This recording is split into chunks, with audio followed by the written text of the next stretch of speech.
Hey, welcome in. I'm Rita, and this is the story I'm telling myself. If you've ever felt like you're standing in your own way, you are not alone. Let's get into it. Hello, welcome again to another episode of the Story I'm Telling Myself podcast. I'm your host, Rita Ernst. I'm so happy to have you with us again today and to meet our guest, Alexia Georgiou. Did I say that right? Yeah, you said it perfect. Trying so hard, Alexia. I don't have to say people's last names when they're friends, and so it's like mind-boggling to me at times to try to do that. If you are with us live for this recording, welcome. We love having you here with us. We are so happy that you are joining us for the live because you get to be part of the conversation. So go ahead, jump in the comments, introduce yourselves, and introduce yourself to our guest, Alexia. After the show, we'll both be back out, especially on LinkedIn, to interact with you a little bit. But we want this conversation to be inclusive of you. So let's get that rolling as Alexia tells you a little bit about who she is. So Alexia, welcome. Tell everyone who you are. So I am a happiness speaker. I'm a retired mental health therapist, and I'm also a business journalist. On Substack, it's called Happiness Driven Leadership. And check it out, Substack friends. Here's a Substack friend that is with us. Gail also is very active over on Substack, has been on the show, and is hopefully coming back for season 3. Alexia Georgiou is where you're going to find her.com, and that will be in the show notes. So, you can always go over to the podcast show notes and find connections there after the show. So, Alexia, you are here to talk about something very current and personal in your life, which is a little bit about your journey with menopause and finding happiness in time of transition. But to understand all of that, you're going to take us way back to a childhood experience that was very impactful to who you are. And so bring our listeners up to date with this. Hey, Christy, I see you. Tell us a little bit about what this monumental event that happened to you in childhood. Okay, so this is the story that I was telling myself without even realizing that just affected the trajectory of my life. When I was 4 years old, my parents were immigrants from Cyprus. And that's a little island near Greece. It's its own independent country. And here we are in the US, and they landed in Knoxville, Tennessee, where my dad eventually got tenure as a professor in physics. And that's what brought us to the United States. And so at home, we only spoke Greek. And then they put me in this nursery school here in North Knoxville, and they spoke English. And so there was a language barrier that I was already dealing with. I was not a shy individual. I was very interactive. And then one day we were painting. They had painting easels. Imagine where you have brushes as 4-year-olds. Well, what went wrong with that? Somehow the paint spilled, and I don't remember it. I do not to this day remember that I spilled the paint, but I walked in it. I got it all over me. To this day, I painted the whole inside of my house when I bought it. I had paint all over me. I'm just a mess. So the teachers, the scornfulness, you spilled the paint. I already felt shame because of my communication barrier. And here we go. That just really put me in this recluse space where I wouldn't communicate. I was quiet. I carried it throughout school. It was the 70s, so they didn't flag it. My parents didn't know because I was really animated. You can see that in my personality with my hand gestures. Even I got a master's in counseling, a bachelor's in social work. I remember when I graduated from the University of Tennessee with my first degree, I was at Greek Fest. I was dancing on the stage, and people came that I had graduated with, and they're looking at me like, that's not her. Because see, and even in school, I was really different than my element where my family was. So then 2019, I get laid off. I'm a mental health therapist all my life. I have no speaking skills. And I said, no, I won't speak. Well, I really, looking back at that, I think it held me back because I was a great listener. And that's so important to understand. That's a powerful leadership skill. But speaking, now I teach executive presence. And I say to my learners, don't become a 56-year-old woman and learn this now. It's going to hold you back. You have to work on your speaking skills.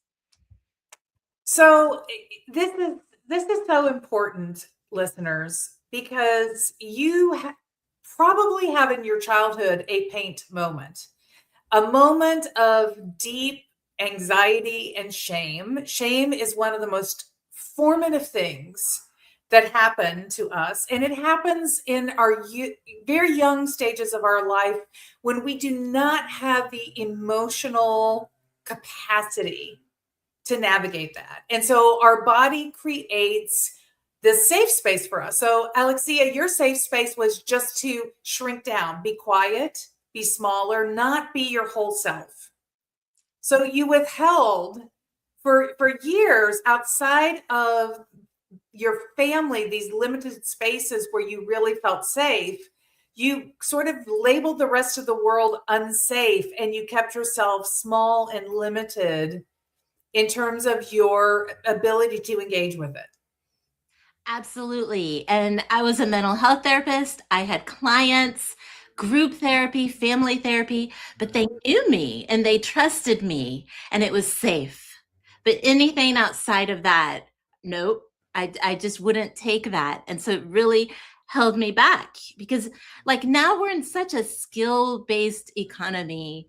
And I have had opportunity because people see skills and I have been able to speak and it's just been phenomenal for me. But imagine I was 28 years old and I'm having a conversation. I'm already practicing as a therapist and my parents, my late father, we didn't know, and I told them at that time, yeah, I was quiet. I'm still quiet. I still struggle. Oh, and like Rita, you're talking about the shame, that fight, flight, or freeze. When we go to freeze, that shame, it has frozen me when I felt it was clinical. It was clinical anxiety that I would experience like during conflict and not wanting to talk about it, what could happen, or expressing an opinion. So now I express opinions and I've done so being interviewed by publications where people have canceled me. And they've said, oh no, if you believe that, but I'm okay with it because we need to be able to have discord and listen and converse. And it feels good just to say this matters and we need to talk about it. Absolutely. And Christy, thank you for jumping in. Christy says she too was quiet as a child. And this is important to what we are talking about today, because what you have to understand about where Alexia is in this moment is she is the founder of the Knoxville Happiness Coalition. She now hosts a major, like a very large happiness summit event in Knoxville every year. So this idea of going from this place of really muting yourself, of not allowing yourself to have voice or visibility, to starting revolution. So you started this happiness. I mean, you joined, Karen Guggenheim, and we've talked about her, is the person that I met after I wrote my book, Show Up Positive, and found out, oh, there's a World Happiness Summit. There's somebody else out there who sees the pain, the loneliness that people were feeling coming out of the pandemic, and is trying to create new connection. And here you were just, hours from me in Knoxville, seeing the same thing, doing the same thing on your own journey.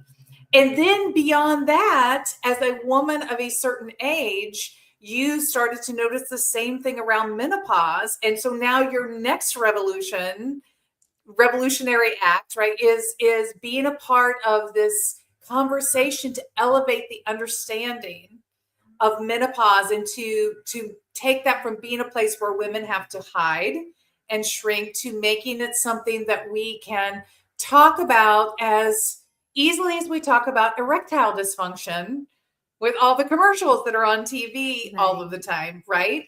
So, Prince, Alexia, she is sort of being humble, but she's not just decided she's going to speak. She is taking major revolutionary acts to put herself at the forefront of big altering conversations for the community around her. Talk to us a little bit, Alexia, about what story you had to shift to give yourself permission to move into these bigger conversations. So we got your first little shift, which was, instead of not talking and just being the listener and the really good listener and staying safe, you gave yourself permission to start expressing, but you've gone beyond that. What other stories did you have to overcome?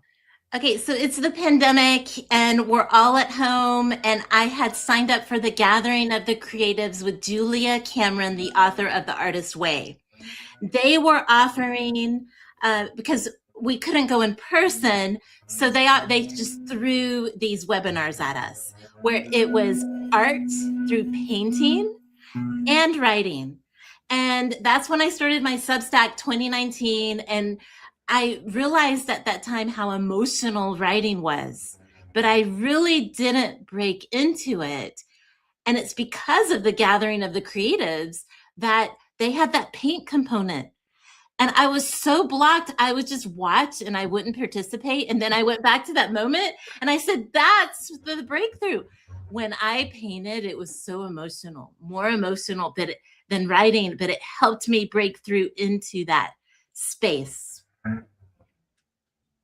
So do you remember what was the first thing that you painted? Oh, it's completely abstract. Everything I do is abstract. So it makes no commercial sense, but people would look at it and say, that belongs in a yoga studio. It just said wellness to them. So that Isn't that interesting? Yeah. Isn't that interesting that's and art is subjective, of course, but what an interesting thing. So you're a therapist. Therapize this moment a little bit. Tell us more about that emotional piece that you were navigating. As you picked up the paintbrush again and gave yourself permission to get a little messy with paint.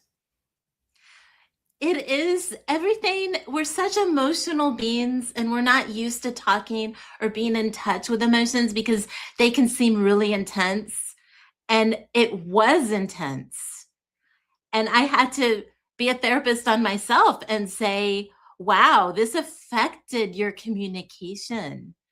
And this is expression. This is who you are, who you have been, but also who you're becoming. And I had to allow myself to just sit there and experience it and feel it. So fast forward a few years later when I turned 55 and so much is happening. I'm getting the speaking on happiness. I'm publishing this little book that I wrote, and I'm about to go on the national stage, and I turn 55 and I feel no natural happiness. And I say, how can I reconcile telling this to my audiences when I don't even feel happy? And I went back to the research. What does the research show us? And I was teaching it, but I had the aha moment and I said, oh, wow, 50% of our happiness is organic. And I feel no happiness where naturally I was happy before. I used to think happiness was how I feel like when something happens. Good or bad, you're happy when good things happen. You're unhappy when bad things happen.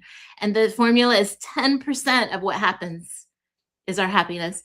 And then I realized 40%. I have 40%. I can do something with this. And at that moment, I said, I have to tell them or I can't speak, because menopause has affected me in such a way and I didn't even understand it. And no one around me could explain it. I was hearing, your labs are fine. You're fine. I know they were just trying to be encouraging, but what just happened to me?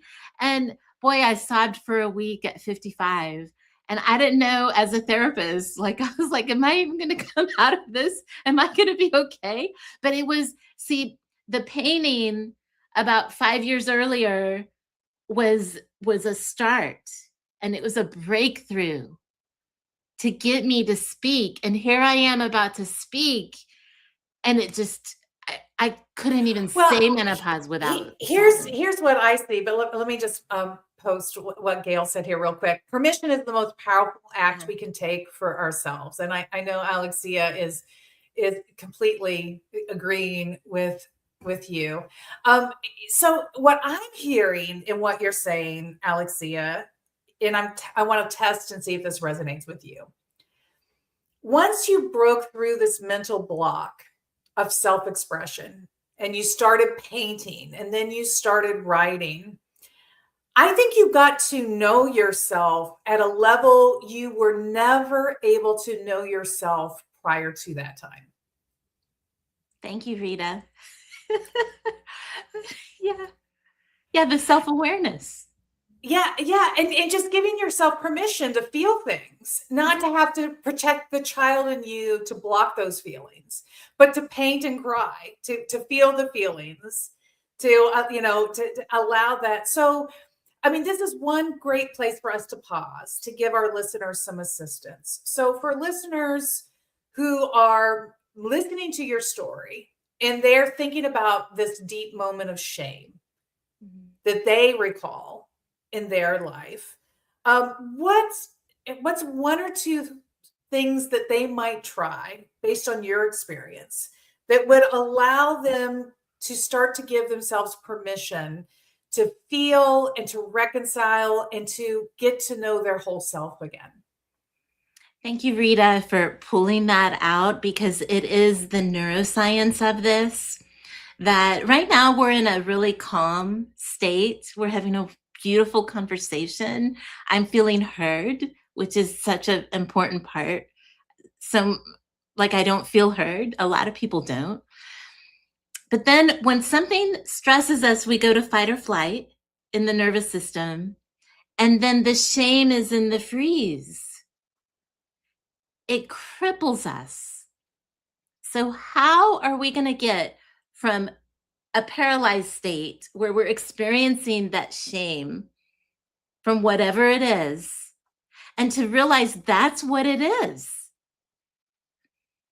To go, and then it doesn't just go to calm, it goes to fight or flight. So understanding that about ourselves, I'm going to want to be reserved to protect myself, or I'm going to fight it out and make it conflict.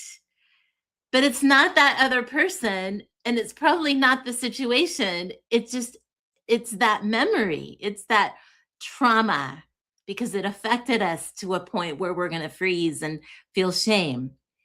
So that's where the happiness habits come in. Now, I could say, talk about it with someone. Absolutely. That's a big step. Write about it. Ooh, it's so emotional. You may not be able to write. Paint and express and just go free. But what the happiness habit is going to do, it's neuroscience. It's going to bring us from the freeze to the fight or flight to the calm really quickly. Because now with the fMRI, we can watch the brain respond and change neuroplasticity. And that gives me a lot of hope as a woman in menopause who loses brain matter, that I can rewire my brain and build back that brain matter just by pausing and saying, okay, what am I grateful for? Now, I'm not going to ignore what triggered that trauma and got me to shame and freeze, but I can't deal with it until I find that calm again. So the happiness habit that you are speaking of specifically, then, that is a gratitude practice? It can be, one habit is gratitude and practicing it, but we get to choose our habits. that gives us that agency and that sense of control. So what works for me best may not work for someone else. I'm really into laughter. I can intentionally laugh. I lead people in laughter during my talks so they can experience it, because so much we talk about it. And for me, I say, okay, I'm not feeling any happiness, but those endorphins kick up and I feel better if I just intentionally laughing, even when it's not funny. And there's so much data around that. But then I say to people, okay, it feels awkward, right? Can you sing? Because singing or humming activates the vagus nerve that goes from the brainstem through the vocal cord to all the organs and to the gut. And so I say to people, do you have any issue with any system in your body? Hum, activate the vagus nerve. So something in that moment to get us to calm. And You know, right. that just makes me think of, there's a reason as teenagers that we all sang out loud to our favorite songs on the radio, right? It was a sort of a version of that self-soothing that we didn't even recognize, right? But it's often a habit we lose in adulthood. You know, that freedom to just, but it is so incredibly healing. And I want to zero in on what you're saying. We've said this on the show before, that happiness is not a feeling, because you will always chase a feeling. Right. We talked about this when Dr. Fred Luskin was with us.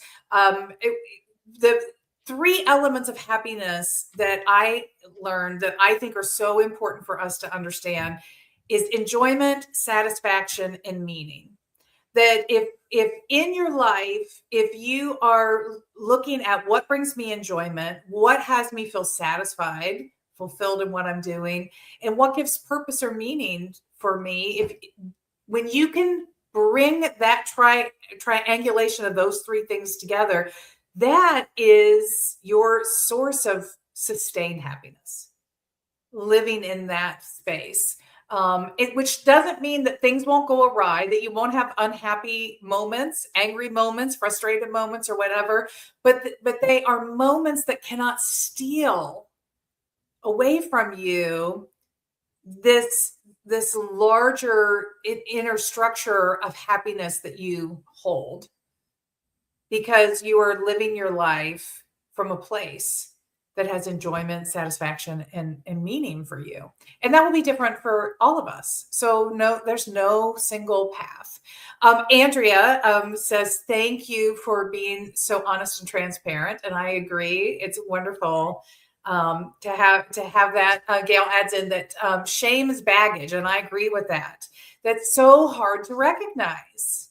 It is because shame is a traumatic thing that happens to us typically at the most vulnerable moments in our life.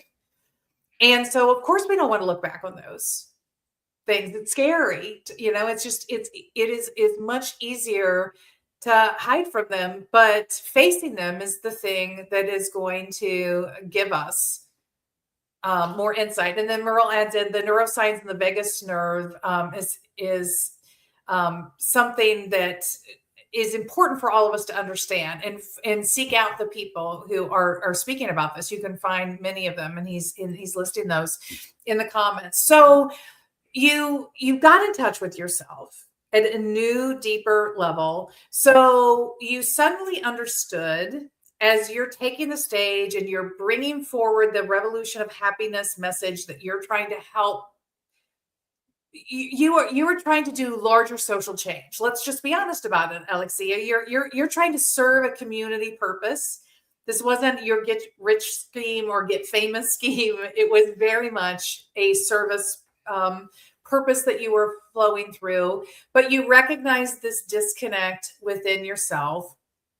What was it in particular that had you choose a health journey? Like, were there other stories about that you had to overcome before you chose the health journey path? Well, I just didn't know what was happening to me. And we don't have data because women 55 and older aren't studied. And because no one could give me the answers. And so menopause, I've heard it's anywhere from a $3 billion to $15 billion industry that we are a product and people are selling to us.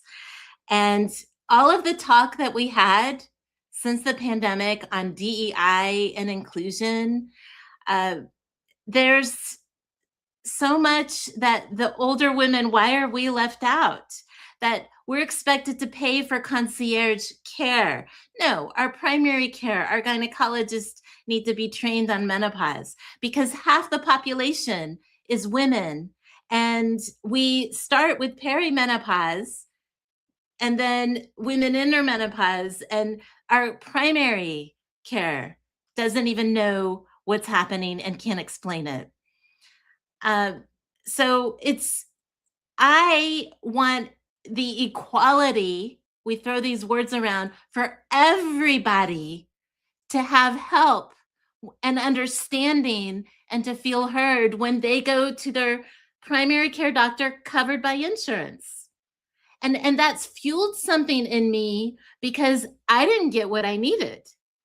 Right. Yes. And I want a different world.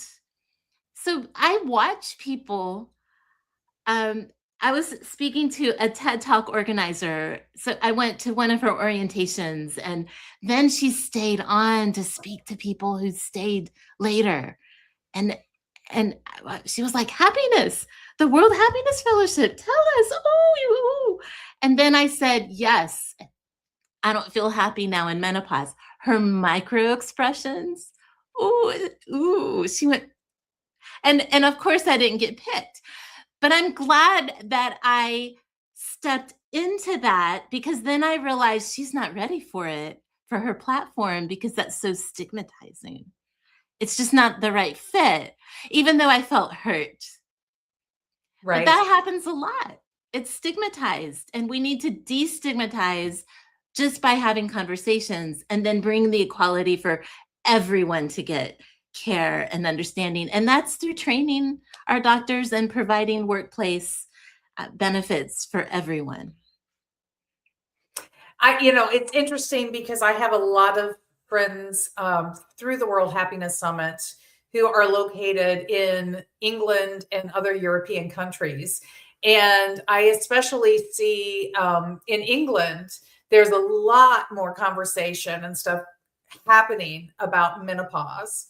A lot more support in the medical system, and even understanding about the differences for women. So many women have things like the brain fog and other symptoms that make it difficult for them in the workplace, and they don't want to be labeled poor performers and pushed out of the organization when it is not a choice of poor performance. It is something that is outside of their control, and they want that to be understood, and they want there to be space for them to get the medical assistance that they need to see if they can address those problems. Because now that we know that there are hormone replacement therapies that will not kill you. I just had this conversation with my own PCP. She's like, everything that we've told women since you were in perimenopause is wrong, and it will not give you cancer, and it will not. And we know all these things now, and there's actually all of these benefits, and that reduced heart disease and all of these other things that come from choosing to do that. And so it's, but it's very interesting. It's interesting how, to your point about readiness for this conversation and where people are at. But it is not just women in the US. It is women around the world. We've have enough women at this stage with now the position power, the financial power, and the voice power to help elevate this conversation. So Rita, we need to continue talking about it, especially the brain fog. I'm different now than I was before. I was known as being very organized. The way my brain functions now is so different, and I'm still very productive, but it's on my own terms as I adapt and the flow that I find. Now, but see, I work for myself, and I really believe, and this isn't statistics because we haven't talked about it. Women traditionally, my mother's generation, would exit work when they started experiencing this brain fog because we lose brain matter. They're seeing that now. They would exit and they would say, I'm going to be with the grandkids. I'm going to be with my husband, because that's the word that they use, husband, to travel. He just retired. And women would gracefully exit without saying, I don't know what the heck has happened with me. I can't keep myself together. What is this? No one's validating. And I've been tested. Like, I've had weird stuff happen with my body, and they're like, oh, we'll send you to an immunologist. They tested everything. Nothing's wrong with you. DEXA scan, nothing's wrong with you. Chronic pain, there's nothing that shows chronic pain. And I'm not drug seeking. I mean, I'm really started experiencing, where did this come from? So they find nothing wrong. They don't have the test for us. They don't have the understanding. And so, yeah, to your point, I think we're saying, no, I am experiencing this. I am capable. It's differently abled. I need the accommodation. And people say, oh, hot flashes. It's so much more. So, to your point. I recall when I moved to Louisville, I worked for somebody that I really enjoyed working for. And she was going through hot flashes. And you would walk into her office and she would, like, because this was still back, not on the West Coast where I moved from, but still in middle America, women still wore suits every day into the office. So, and she would have her jacket off and she would just have her tank shell and she would have like 2 fans blowing on her and, just trying not to soak through the jacket of her, and to make it through the day multiple times a day, trying to get through this.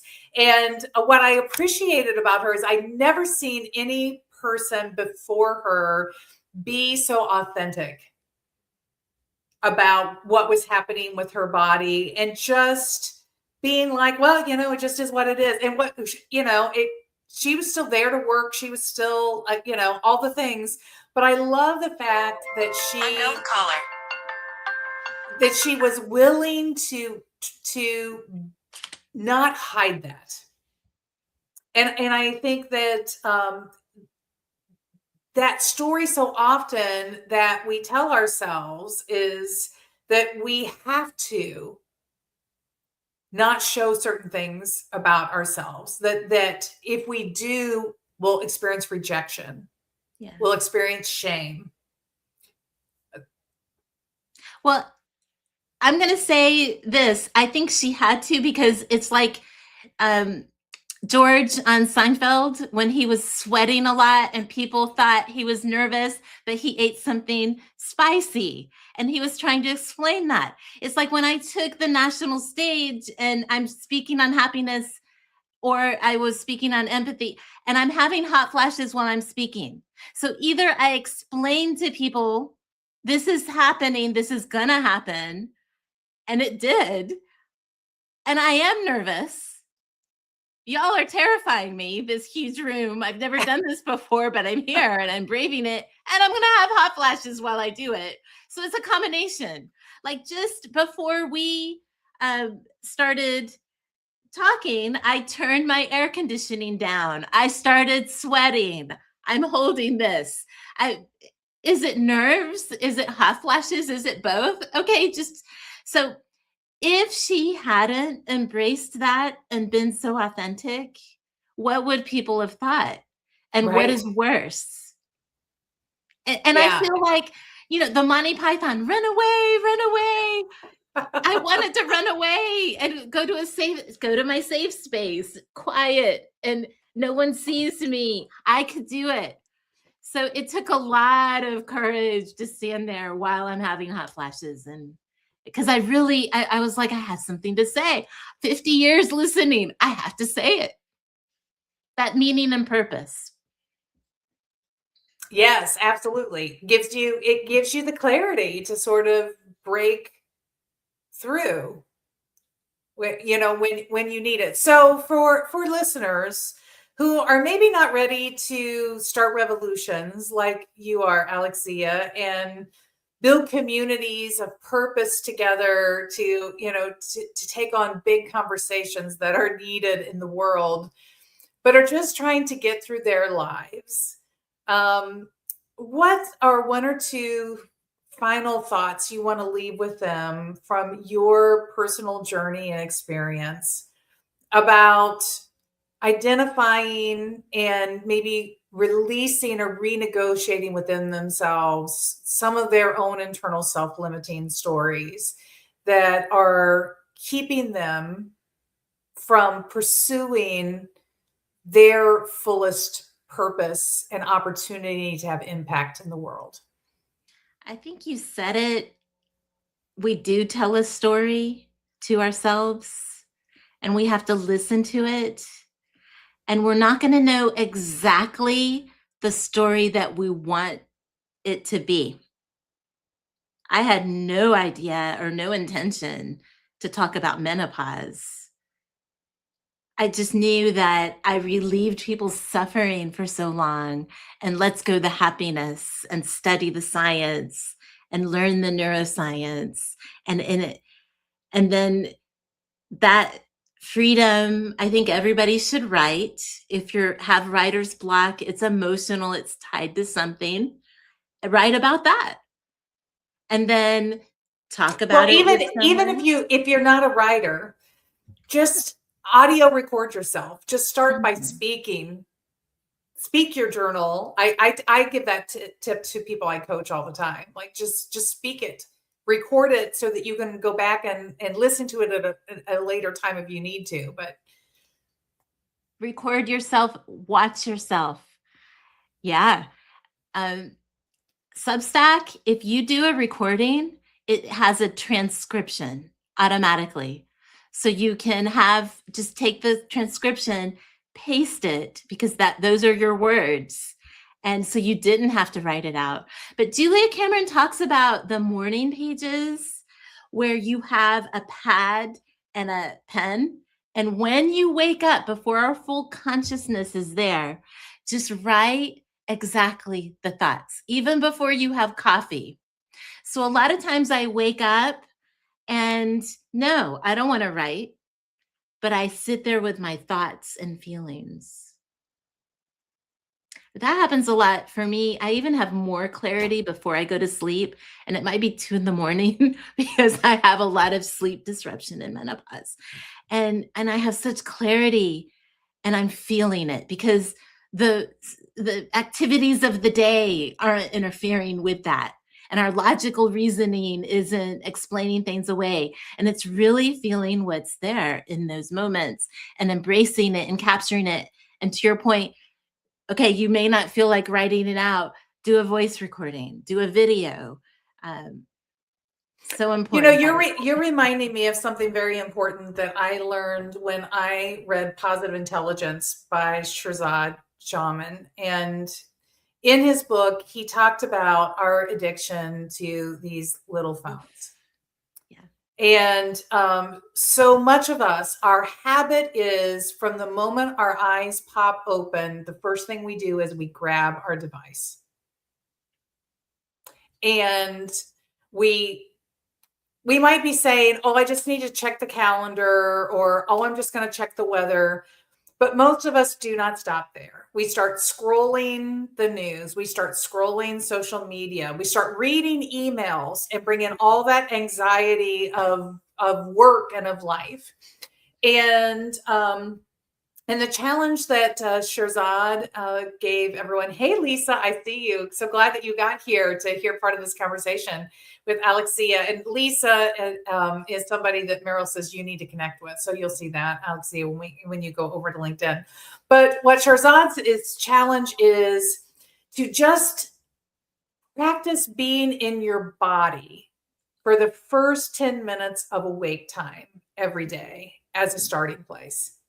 Just feel the flooring under your bare toes. Feel the water on your fingertips. Taste, just savor the taste of that first sip of coffee before you give yourself over to your phone and the nonsense and the chaos. And I think what you are adding to that is that is just the perfect time to get in touch with you in whatever form that you can, just before you allow the world to fill your space. Start the day by letting you fill your space. Right. Absolutely.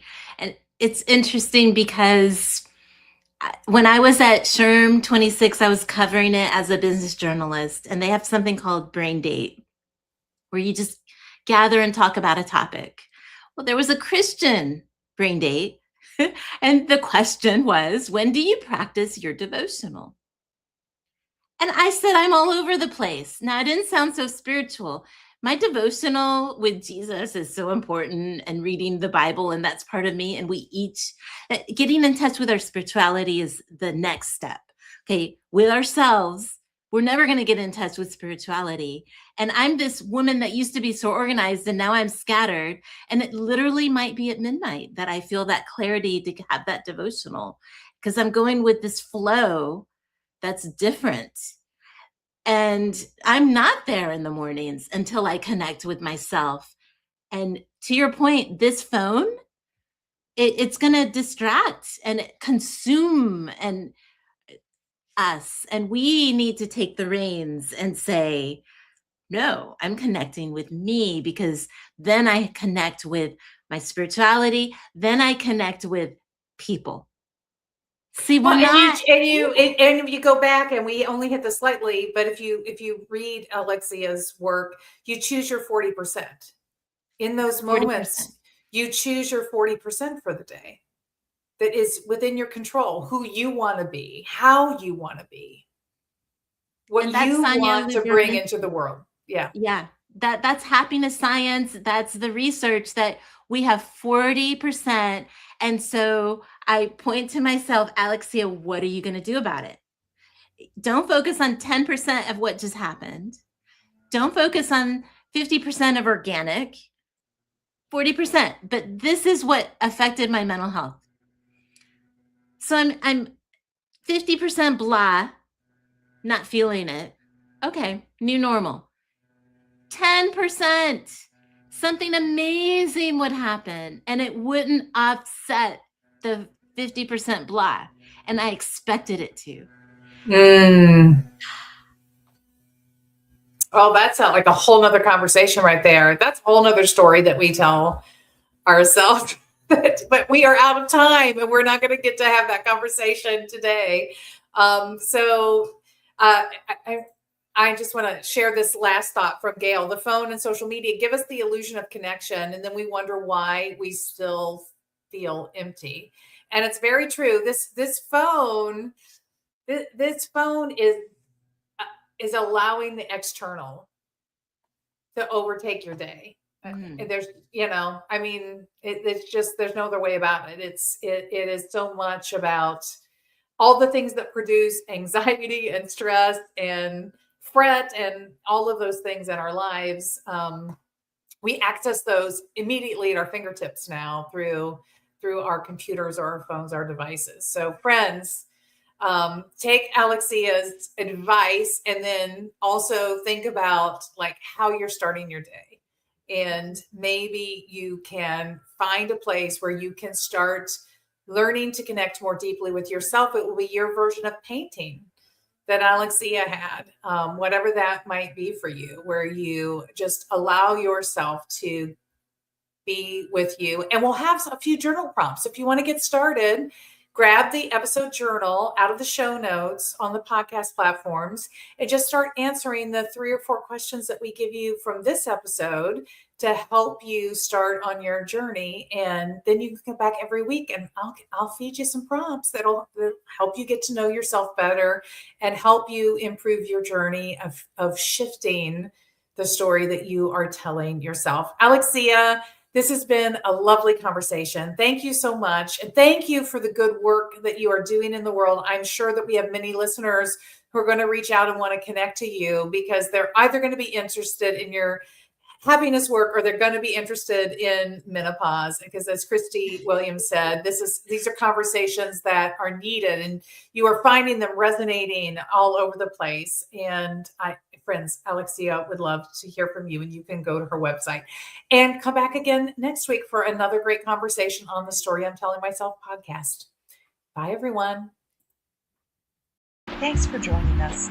If you love this episode, leave us those 5 stars and be sure to share this with a friend. And if you didn't, don't worry about it. See you back here next week.